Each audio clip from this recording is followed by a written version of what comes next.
আসসালামু আলাইকুম ভিউয়ার্স, কেমন আছেন সবাই? আশা করি ভালো আছেন, সুস্থ আছেন, সহি সালামতে আছেন। আজকে আপনাদের মাঝে একটা ভিডিও নিয়ে আসি। ভিডিওটা খুবই গুরুত্বপূর্ণ। যদি আপনারা একটু অসচেতন হন তাহলে আপনাদের অনেক দুর্বিষহ নামতে পারে আপনাদের লাইফে। তো স্পেনের মধ্যে যদি কেউ সাথে পাসপোর্ট নিয়ে ঘোরেন, সেই বিষয়ে আজকে আলোচনা করব। ব্যাপারটা খুবই ইম্পর্টেন্ট, জেনে রাখা অনেক ভালো আমি মনে করি। কারণ আমি সবসময় আমার ভিউয়ার্সদের ভালো চাই, এটার জন্য এই ভিডিওটা করা।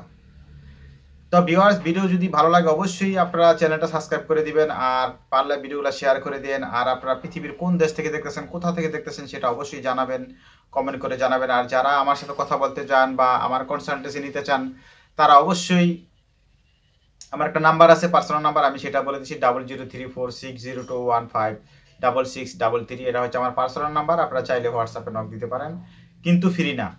ফ্রি কোনো সার্ভিস নাই, শুধুমাত্র কমেন্ট ছাড়া। আশা করি বুঝতে পারবেন ব্যাপারটা, এবং অনেকেই এই ব্যাপারটা জানেন না। তো আশা করি ভিডিওটা পুরো দেখলে বুঝতে পারবেন। তো এখন আসি মেন কথায়। সেটা হচ্ছে, যারাই স্পেনে আসেন বা বিভিন্ন দেশ থেকে আপনাদের স্বপ্ন থাকে স্পেনে আসবেন, স্পেনে আসার পরে প্রথমে আপনারা কাজ কি, স্টেপ বাই স্টেপ এই ব্যাপারে ভিডিও আছে, আপনারা দেখে নেবেন। প্রথমে এমপাদ্রনামেন্টো বানাইবেন, তারপর আপনাদের মেডিকেল কার্ড বানাইবেন, আর অন্যান্য যে সমস্ত কার্ডগুলো আছে, লাইব্রেরি কার্ডগুলো, নানান টাইপের কিছু টুকটাক কাজ আছে, সেগুলা করবেন, বাসা ঠিক করবেন। তারপরে আপনারা কাজ আস্তে আস্তে কাজ খুঁজে কাজ করতে থাকবেন। আচ্ছা, এখন অনেকেই যেমন এই ভুলটা করে, স্পেনে আসার পরে আপনারা একটা পাসপোর্ট নিয়ে ঘোরেন। যেমন বাংলাদেশে থাকলে বাংলাদেশি হলে বাংলাদেশি পাসপোর্ট, পাকিস্তানি হলে পাকিস্তানের পাসপোর্ট, ইন্ডিয়ান হলে ইন্ডিয়ানের পাসপোর্ট। এই পাসপোর্ট আপনারা পকেটে নিয়ে ঘোরেন।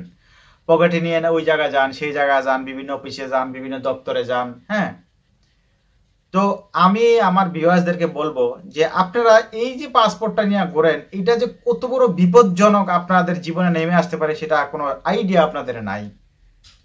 এখন এক নাম্বার যেটা বলি সেটা হচ্ছে, যেমন আপনার পাসপোর্ট নিয়ে বের হয়েছেন, কারণ এই দেশে প্রথম আসছেন। স্বাভাবিক, একটা মানুষ একটা দেশে নতুন আসলে সেই দেশের কি হালচাল কিন্তু বুঝতে একটু সময় লাগে, বা সেই দেশের জন্য আপনি নতুন, সেটা কিন্তু একটা নর্মাল বিষয়। তো এখন আপনি যদি পাসপোর্টটা নিয়ে ঘোরেন, তো ঘুরলে এই দেশের মামুরা যদি আপনারা চেকিং এ ধরে অরিজিনাল মনে করেন ধরলো, এক্সাম্পল, ধরার পরে আপনাকে চেক করবে, একেবারে যা আছে পকেট থেকে শুরু করে জাঙ্গাটা পর্যন্ত চেক করবো। করার পরে আপনার যদি ডকুমেন্টস থাকে এই দেশে, তাহলে তো কোনো সমস্যা নাই। আর যদি এমপাদ্রনামেন্টো থাকে বা অন্যান্য কিছু থাকে, তাহলে এই মামুরা আপনাদেরকে যদি সাথে পাসপোর্ট পায়, এক নাম্বার পাসপোর্টটা নিয়ে নিব তারা। ঠিক আছে, তারা কল করবো, যেমন এই দেশের ন্যাশনাল মামু আছে, যারা এই যে ইমিগ্রেশন সংক্রান্ত যে সমস্ত মামু আছে, এই মামুদের কাছে ফোন করে আনাইব। ঠিক আছে, তাদের কাছে এই পাসপোর্টটা তাদের কাছে হ্যান্ড ওভার করে দিব। আপনার পাসপোর্টটা মানে আপনার পাসপোর্টটা সিজ করলো তারা। আচ্ছা, গেল। এখন যদি কপাল খারাপ হয়, তাহলে আপনাকে সাথে পাসপোর্টের সাথে আপনাকে নিয়ে যাবে।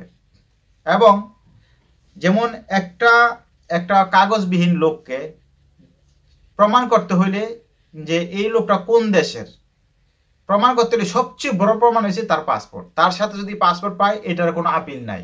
তার মানে আপনি ওই দেশের লোক, একেবারে মনে করেন ডিপোর্ট সেন্টারে নিয়ে বিমানের মধ্যে উঠাই দিবে, এটার কোনো আপিল হয় না। আর যেমন আপনার কাছে পাসপোর্ট নাই, আপনার কাছে অন্যান্য ডকুমেন্টস আছে, সেই পাসপোর্ট জোগাড় করতে করতে, অন্যান্য ডকুমেন্টস জোগাড় করতে করতে, এটা ওরা জানে অনেক বেজালের একটা জিনিস, বিশাল একটা হাঙ্গা। এটার জন্য ওরা ফিঙ্গার রেখে ছেড়ে দেয়। বুঝতে পারছেন ব্যাপারটা? আর যদি পাসপোর্টটা পায়, তাহলে পাসপোর্টটা, এরকম অনেকের ঘটনা ঘটছে এরকম, কারণ আমি এই দেশে তো আর নতুন না, অনেকেরই ঘটনা ঘটছে, জীবন শেষ হয়ে গেছে, সর্বশান্ত হয়ে গেছে, পরে কেস মামলা কইরা তারপরে মনে করেন পাসপোর্ট আনতে হয়েছে অফিসে। এর পিছনে হাজার হাজার টাকা গেছে এই পাসপোর্ট আনতে যায়, উকিলের পিছনে দিতে দিতে। এখন আমার কথা হইলো, আপনারা পাসপোর্ট নিয়ে ঘুরবেন না। পাসপোর্টটা বাসায় রেখা খালি পকেটে করবেন। যদি আমি পাদনামান্ত করে ফেলান, তাহলে পাদনামান্তের কপি নিয়ে ঘুরবেন। পাসপোর্ট সুন্দর মতন ভালো মতো চেপে রেখে দিবেন, যেখানে রাখেন, বাসায় রাখেন বা কোনো জায়গায় রাখেন, রেখে দেবেন। কিন্তু এই যে পাসপোর্ট নিয়ে ঘুরলে তারা পাসপোর্টটা আপনার সিজ করবো। বা যদি আপনাকে না হওয়া নেয়, 70% নিয়ে যাবো, যদি পাসপোর্ট সাথে পায় আপনাকে নিয়ে যাবে, এবং সাথে পাসপোর্টও নেবে, নিয়ে ডিপোর্ট করে দেওয়ার চান্স 99%। আচ্ছা, তারপরে মনে করেন অনেক ক্ষেত্রে দেখা গেছে পাসপোর্ট নিয়ে গেল কিন্তু আপনাকে নিল না, আপনার ফিঙ্গার টিঙ্গার নিয়ে ছেড়ে দিছে, কিন্তু আপনাকে পাসপোর্টের জন্য একটা কপি ধরাই দিছে আপনাকে যে আপনার পাসপোর্টটা অমুক তারিখে যাইবা তুমি, তারপরে এটার একটা মামলা হবে, এই হবে, প্রসেসিং, বিরাট প্রসেসিং এর ব্যাপার আছে। তো এখন এই প্রসেসিং এর ব্যাপার হইলে আপনি নতুন পাসপোর্টও বানাইতে পারবেন না, আপনি তো লস পাসপোর্ট দেওয়া বানাবেন সেটাও পারবেন না, কারণ এটা সব ডাটা আছে তাদের কাছে, ঠিক আছে। আপনি যেই পর্যন্ত এই ওদের কাছ থেকে না আনবেন সেই পর্যন্ত কাগজ জমা দিতে পারবেন না এই দেশে, যে পর্যন্ত কেস শেষ না হবে এই পর্যন্ত কাগজ জমা দিতে পারবেন না। তো সুতরাং যারা এই দেশে পাসপোর্ট নিয়ে ঘোরেন সতর্ক হয়ে যান। আমার কথাটা যদিও আমি মানে নর্মালি বলে ফেললাম, তো খুবই গুরুত্বপূর্ণ এই ব্যাপারটা আপনারা এইভাবে নিয়েন না। যারা আমার ভিউয়ার সাবস্ক্রাইবার আছেন আমি তাদেরকে অনুরোধ করতেছি পাসপোর্ট নিয়ে ঘোরাঘুরি করবেন না।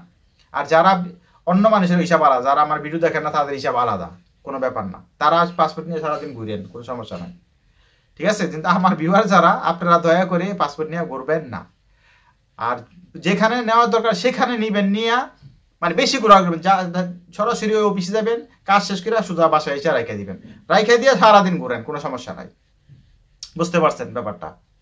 তো সুতরাং যারা এই ভিডিওটা দেখলেন, যদি ভালো মনে করেন, যদি মনে করেন উপকার হয়েছে, তাহলে অবশ্যই আমার চ্যানেলটা সাবস্ক্রাইব করে দিবেন, পারলে ভিডিওগুলো শেয়ার করে দেন। আর পৃথিবীর কোথা থেকে দেখতেছেন সেটা অবশ্যই কমেন্ট করে জানাবেন। আর আমার সাথে যারা কনসালটেন্সি নিতে চান, যারা আমার সাথে কথা বলতে চান, আমি কিন্তু বলি না, আমি কিন্তু একটা ভিউয়ার্সে বলি না যে ভাই আমাদের সাথে কথা বলেন, আমার সাথে কথা বলেন। আমি আপনাদেরকে মাপ চাই, অনুরোধ চাই, আমার সাথে কথা বললেন না। আর যদি আপনাদের কথা বলার থাকে বা কোনো কনসালটেন্সি নেওয়ার ইচ্ছা থাকে বা কোনো হেল্প নেওয়ার ইচ্ছা থাকে, তাহলে আমার একটা ফি, একটা সিস্টেম আছে, এই সিস্টেমটা একটা ফি আছে, ফি দিয়ে আপনারা আমার সাথে কথা বলবেন। আমার নাম্বার আবারও বলে দিচ্ছি 00346021566633, এটা হচ্ছে আমার পার্সোনাল নাম্বার, আপনারা চাইলে হোয়াটসঅ্যাপে নক দিবেন। আর শুধুমাত্র কমেন্ট হচ্ছে ফ্রি, এছাড়া কোনো ফ্রি সার্ভিস নাই, কারণ আমার তো সময় নেই, তো হাজার হাজার ভিউয়ারদের সাথে কথা বলার সময় আমার নাই ভাই, বুঝতে পারছেন। এই জন্য আর আমি চাইও না এত বেশি কথা বললে সমস্যা, আমি চাই না এত কথা বলতে। তো ব্যাপারটা বোঝার চেষ্টা করেন আপনারা। আর সবাই ভালো থাকবেন, সুস্থ থাকবেন, আর আমার ইনফরমেশনগুলো দেখবেন, ভিডিওগুলো দেখবেন, তাহলে আপনাদেরকে হবে। আপনাদের যা জানতে চান সব ভিডিও আছে আমার, অনেক শত শত ভিডিও আছে আমার, তো সেই ভিডিওগুলো আপনারা দেখবেন, দেখলেই বুঝতে পারবেন। আর কথা বাড়াবো না, সবাই ভালো থাকেন, সুস্থ থাকেন। আমি জুয়েল আহমেদ বলছি স্পেন থেকে। আল্লাহ হাফেজ।